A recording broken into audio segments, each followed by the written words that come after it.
Well, good evening. Thanks so much for joining us tonight and staying with us after the basketball game. I'm Jessup Reisbeck. Natalie has the night off. Our top story tonight, continued tension over threats from President Donald Trump to send National Guard troops to major cities in an effort to crack down on crime. He said he plans on sending troops to Chicago, but didn't say when. Illinois leaders are pushing back. If this president wants to help us reduce crime, we'll work with him.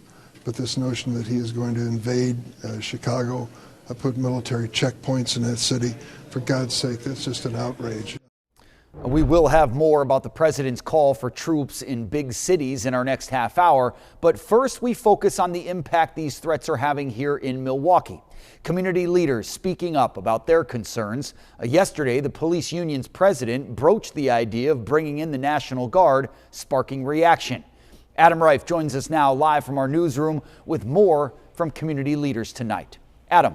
Well, Jessup, so far, neither President Trump nor the White House have mentioned Milwaukee as a possible deployment for the National Guard. But this is a hot button issue across the country right now, and an example of how the mere mention of a politically charged topic can set off a chain reaction.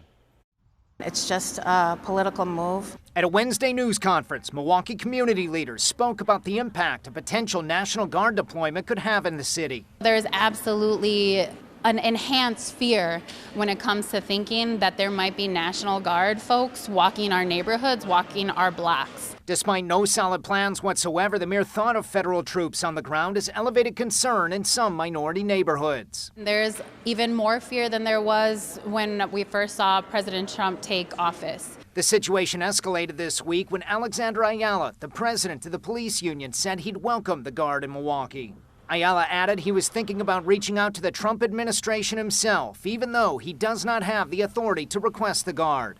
Those comments were met with swift criticism from top city officials, most of them Democrats. I think it's meant to instill fear in underrepresented communities and immigrant communities in particular. We asked the White House directly if Milwaukee has been included in any discussions about the need for federal troops in U.S. cities. They only told us there are no announcements to be made. Complicating matters is the uncertainty in Chicago, seen as a possible precursor for Milwaukee. Well, we're going in.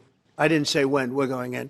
On Wednesday, Vice President J.D. Vance said of Chicago, "There are no immediate plans." Here at home, some groups are concerned about building stronger neighborhoods. Presenting the National Guard in these neighborhoods hinders that mission, hinders people's ability to thrive. As city leaders continue to monitor the situation. We implore them to know that your local leaders stand with you, and every day we're fighting. And we've said this each day this week, Jessup, but a reminder that only the governor can request National Guard troops. This week, just yesterday, in fact, a federal judge ruled the president violated military law when he deployed thousands of National Guard troops and some Marines to California. Back to you. A story we've covered all week and will continue to do so if need be. Adam, thank you.